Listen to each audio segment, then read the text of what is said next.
बाद होगा या उसके पहले होगा?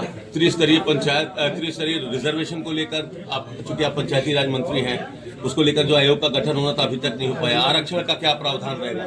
तो पहले पंचायत चुनाव पर बता दीजिए कब होगा? देखिए, पंचायत चुनाव को लेकर के जो भ्रम है, SIR को लेकर के भ्रम है। पंचायत चुनाव की पूरी तैयारी सरकार कर रही है। मतपत्र छप करके सभी जिले में चले गए हैं और 28 तारीख को अंतिम प्रकाशन होने जा रहा है मतदाता सूची का। माइक ऊपर करिए। क्योंकि अभी SIR का कार्यक्रम अभी 6 फरवरी तक है, इसका अंतिम 6 मार्च तक। इस नाते लोग भ्रम में हैं कि अभी जातिवार जनगणना का ऐलान हो गया है, वो कराएगी सरकार, कर्मचारी उसमें लग जाएंगे। तो ये भ्रांति का वजह है। चुनाव, पंचायत चुनाव समय पर होगा और सरकार उसके लिए पूरी तरह तैयार है।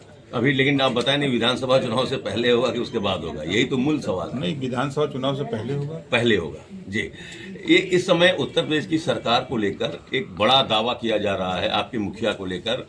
अभिमुक्तेश्वरानंद जी जो शंकराचार्य हैं, उन्होंने आपकी सरकार को 11 मार्च तक का समय दिया है। गऊ को राजमाता का दर्जा दीजिए आप लोग, और बीफ एक्सपोर्ट पर 100% आप रोक लगाइए। अगर ऐसा नहीं करेंगे तो वो आपके मुखिया को ही कह रहे हैं कि हम हिंदू समाज से अलग कर देंगे।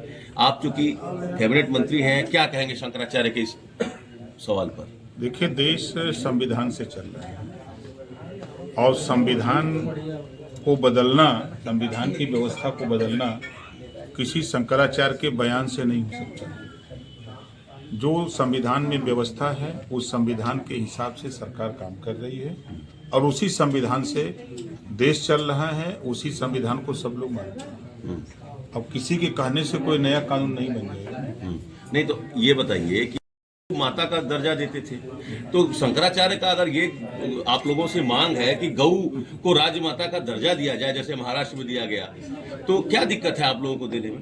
हम लोगों को कहाँ दिक्कत है? तो दे दीजिए ना। गौ माता, गौ को तो माता ही लोग मानते हैं, तो दर्जा देने में राजमाता का दर्जा दे दीजिए। अब वो हमारे कहने से तो होगा नहीं या उनके कहने से तो होगा नहीं। हाँ, वो मामला जब कैबिनेट का है, कैबिनेट में जब ये प्रस्ताव आएगा तब फिर जी देखा जाएगा। कैबिनेट में प्रस्ताव आएगा तब देखा जाएगा।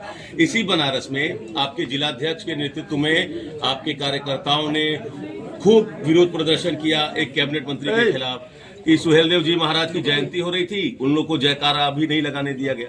तो अब मूल सवाल ये है कि जो दो राजभर नेताओं की लड़ाई है, ओम प्रकाश जी बीजेपी के एक कैबिनेट मंत्री हैं, आप एक दूसरे कैबिनेट मंत्री हैं, दोनों राजभर समाज से हैं, तो ऐसा क्यों है बार बार ओम प्रकाश राजभर बनाम अनिल राजभर का ये नैरेटिव क्यों ये रखा जा रहा सामने? क्यों दोनों लोगों के बीच विवाद हो रहा है? मंच से भी उन्होंने बहुत कुछ कहा। देखिए, पूरे देश में कोई ऐसी दुकान बनी हो जहां वोट बेचा जाता हो? पूरे देश में कोई ऐसी दुकान हो जो लायक लोग कहते हैं हाँ कि ओम प्रकाश राजभर वोट बेचते हैं? वोट बेचते कहाँ हैं? अगर मर्द हैं, माँ का दूध पिए हैं, तो ये बताने की वोट बेचने की दुकान कहाँ है? जरा हम भी देख लें कि दुकान देख लें, उसके बाद तो फिर हम भी जाएं। मंच से लेकिन बोल रहे नहीं, मंच मैं भी तो कह रहा हूँ, आपके सामने कह रहा हूँ कि अगर मर्द हैं वास्तव में तो एक दुकान बता दें कि कहाँ वोट बेचा गया है और कहाँ दुकान खुली है पूरे देश में। चुनौती देता हूँ। राजभर समाज का नेता कौन है? वो उनका दावा है कि राजभर समाज के हित के लिए जो मैंने कर दिया वो किसी में और कोई कर ही नहीं पाएगा। नहीं, आप लोग गवाह हो, 23 साल पहले क्या राजभर महाराजा सुहेलदेव जी का नाम लेने वाला कोई माई कलाल था? हाँ, 20 साल में चीजें बदली हैं। ठीक बात है। हाँ। इसी बनारस से हमने शुरू किया था, सारनाथ से। तब उस समय सुहेलदेव जी को जानने वाले लोग नहीं थे। तब लोहा की चोरी करते थे लोग, रोंगली उठाने वाले लोग उस समय लोहा की चोरी करते थे, दुकान खोले थे, लोहा बेचते थे। तो घरतौली होती है ना, तो वो चोर किसी और को कह रहे हैं? नहीं, अब बता तो रहा हूँ। जब दुकान अगर लोहे की खुली थी तो दुकानदार तो नाम तो है साहू जी। हाँ, नाम तो है साहू जी। काम क्या होता है? तो जो जैसा करता है वैसा सबको समझता है। राजभर समाज के हित के लिए कौन लड़ा? ओम प्रकाश जी। 23 साल में ओम प्रकाश राजभर ने वो काम कर दिया कि बहराइच की धरती पर राजभर महाराजा सुहेलदेव जी की मूर्ति लगवा दिया, 5 एकड़ में पार्क बनवा दिया, लखनऊ में सुहेलदेव यूनिवर्सिटी खुलवा दिया भारतीय समाज पार्टी नहीं बनी होती तो ये नहीं होता। गाजीपुर से सुहेलदेव एक्सप्रेस चली, अगर ये भारतीय समाज पार्टी नहीं बनी होती तो ये नहीं होता। आज देश में राजभर महाराजा सुहेलदेव जी की चर्चा सब लोग कर रहे हैं। इसकी चर्चा, इसकी देन भारतीय समाज पार्टी है। इसके पहले भी कांग्रेस की सरकार, बसपा की सरकार, बीजेपी की सरकार, तमाम पार्टियों की सरकार थी, लेकिन कभी किसी ने इस पर ध्यान नहीं दिया। तो जब हम लोगों ने अपने बाप को बाप कहना शुरू किया, भारतीय समाज पार्टी बना करके जब हम लोगों ने देश में, प्रदेश में माहौल को गर्म किया, तब लोगों का ध्यान आया कि नहीं भाई ये चीज होनी है। जैसे उदाहरण के तौर पर अभी हम आपको बता दें कि जैसे यूजीसी आया, ठीक, जिन लोगों को विरोध लगा कि हमारा नुकसान हो रहा है, वो लोग सड़क पर आए। ठीक है। और मैं शुरू से कहता था कि किसी चीज का विकल्प, अंतिम विकल्प सुप्रीम कोर्ट है। जब 27% आरक्षण पिछड़ों को लागू हुआ तो पूरे देश में विरोध हुआ, लेकिन अंतिम दरवाजा जब सुप्रीम कोर्ट का खटखटाया गया तो 27% आरक्षण सुप्रीम कोर्ट के आदेश पर लागू हो गया। ठीक उसी तरह अगर आपको लगता है कि इसमें यूजीसी में कोई गड़बड़ी है तो आप चले जाओ, सुप्रीम कोर्ट का दरवाजा खुला है। सरकार तो, जो केंद्रीय शिक्षा मंत्री ने कहा ना कि हम कमेटी गठित कर देते हैं, 15 दिन में जो सिफारिश आएगी, जो रिपोर्ट आएगी, उस पर हम संशोधन कर लेंगे। अगर उस सरकार के फैसले पर नहीं संतुष्टि है, आप सुप्रीम कोर्ट चले जाओ। ओम प्रकाश जी, यूजीसी का जो नया गाइडलाइन आया वो सुप्रीम कोर्ट के रिकमेंडेशन पर आया। ठीक, अब मेरी बात सुन लीजिए। 118% की वृद्धि हुई है एससी एसटी ओबीसी समाज के छात्रों पर उच्च शिक्षा में डिस्क्रिमिनेशन को लेकर। उसके बाद ये नियम, ये गाइडलाइन बना, और जिस तरीके से आपकी सरकार बिल्कुल छोड़ दी थी कि करिए आप लोगों ने तो कोई सख्ती बरती नहीं। ये पिछड़े ओबीसी समाज के लोगों का कहना है कि सरकार डबल गेम खेल रही है। सुप्रीम कोर्ट के गाइडलाइन पर जो नियम बना, सरकार जानबूझकर माहौल को खराब करने दी और फिर सुप्रीम कोर्ट को उस पर रोक लगानी पड़ी। तो आप डबल गेम क्यों खेल रहे हैं? आप सरकार में मंत्री हैं। सुप्रीम कोर्ट के आदेश पर ही लागू हुआ था। और यूजीसी कमेटी में 17 सामान्य वर्ग के लोग थे। एक दो नहीं, 17 लोग थे।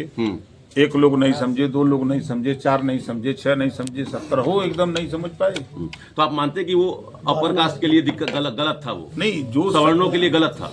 कहा गलत गाइडलाइन? तभी तो आप कह रहे हैं कि सब विरोध कर रहे थे तो उसका मतलब गलत नहीं। जो लोग विरोध कर रहे हैं, हाँ, तो उनके लिए मैंने कहा कि अगर आपको लगता है कि इस कानून में कोई गड़बड़ी है, हाँ, कोई चीजें गड़बड़ है, हाँ, तो उसके लिए दरवाजा खुला है सुप्रीम कोर्ट का। आप सुप्रीम कोर्ट जा सकते हैं, वहां से आपको न्याय मिलेगा। जिस तरह 27% आरक्षण का विरोध पूरे देश में हुआ, लेकिन पिछड़ा वर्ग गया सुप्रीम कोर्ट, उसको न्याय मिला। तो आप यूजीसी गाइडलाइन के आप अभी सही है या गलत? आपकी नजर में जो यूजीसी गाइडलाइन सही है कि गलत? आया देखिए, गलत? केंद्रीय शिक्षा मंत्री ने कहा कि इससे किसी का न नुकसान होगा न नुकसान होने दिया जाएगा। ये माननीय धर्मेंद्र प्रधान जी ने खुद कहा आकर के प्रेस के सामने। आप मानते हैं उच्च शिक्षा में ओबीसी एससी एसटी के साथ ज्यादती होती है? आप पहले ये मानते हैं कि नहीं मानते? नहीं, बिल्कुल मानते हैं। अगर होता नहीं तो कानून में संशोधन क्यों होते? तो फिर सख्ती से क्यों नहीं लागू करवा रहे हैं आप लोग? तो लागू अब सुप्रीम कोर्ट का मामला है, सुप्रीम कोर्ट स्टे दिया है। अध्यादेश लाने, आप तो एससी एसटी के खिलाफ जो सुप्रीम कोर्ट का डिसीजन आया, आप अध्यादेश लेकर आए कि नहीं है? सुप्रीम कोर्ट के आदेश पर लेके आए। हाँ, तो आप अध्यादेश क्यों नहीं लेकर आ रहे हैं? यही तो सवाल है। भाई, सुप्रीम कोर्ट ने डेट दिया है ना 13 मार्च का। ठीक है, अब उसका 13 तारीख तक जो सुप्रीम कोर्ट के गाइडलाइंस है, उसको हम नकार नहीं सकते ना। तो एससी एसटी ओबीसी की लड़ाई ओम प्रकाश राजभर लड़ेंगे?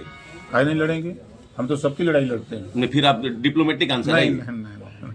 आप एससी एसटी ओबीसी की लड़ाई लड़ेंगे? किसी कानून से, हाँ, किसी कानून से अगर किसी का नुकसान समझ में आ रहा है किसी वर्ग का, तो उसके लिए अंतिम दरवाजा सुप्रीम कोर्ट है। आप अपनी बात वहां जाके कह सकते हैं कि हमारा इससे नुकसान हो सकता है, इसमें संशोधन कर लिया जाए। ठीक है, यही सुप्रीम कोर्ट में दाखिल भी हुआ है। तो उसके बाद सुप्रीम कोर्ट के सुनवाई के बाद आगे का रुख आप स्पष्ट करेंगे? हाँ, बिल्कुल। समाजवादी पार्टी पीडीए पंचांग बंटवा रही है और पीडीए का नारा लगा रही है। एक बार भी आपके मुंह से पीडीए समाज को लेकर कुछ नहीं निकला। चुनाव सामने है, अब पीडीए समाज का वोट अगर समाजवादी पार्टी को मिल जाएगा तो आप कहेंगे कि फिर इसमें भी दिक्कत है। देखिए, पीडीए का फार्मूला पहले समझ लीजिए। परिवार डेवलपमेंट अथॉरिटी है, अभी वो पीडीए पाठशाला चलाए, तो पीडीए पाठशाला में बताते थे कि अखिलेश डिम्पल का परिवार है, ये पढ़ा रहे थे। जब 5 साल अखिलेश यादव जी मुख्यमंत्री थे, 3 सितंबर 2013 को हाई कोर्ट ने आदेश दिया कि 27% आरक्षण का लाभ 12 जातियां उठा रही हैं, इसको बांट करके सभी जातियों को दिया जाए। तब पीडीए याद आया? तब तो पीडीए याद नहीं आया। और नाई, गोणपाल, प्रजापति, बिंद, केवट, मल्ला, राजभर, चौहान, आर्य, कर्कवंशी, बंजारा, बहेलिया, कंगार तो याद नहीं आया। जोल्हा, दुनिया, अंसारी, साईं, दर्जी, फकीर याद नहीं आया। तब तो खाली याद आया कौन? उनकी जाति। अपनी जाति को चीन चीन के लड्डू बांट रहे थे। आज पीडीए की बात कर रहे हैं, आप देखिएगा ना। पीडीए पंचांग में वो कह रहे जो भी महान है सब पीडीए समाज से हैं। नहीं, आज क्यों याद आया?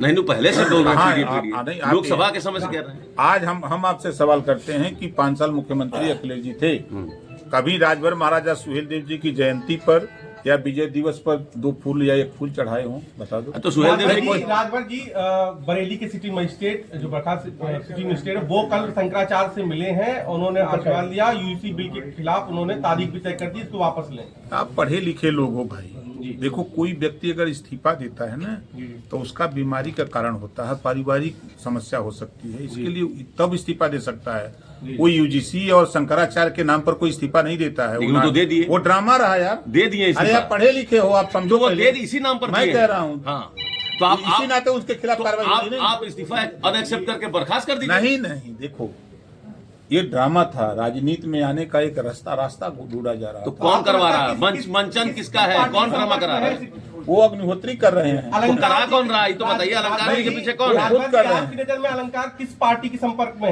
है?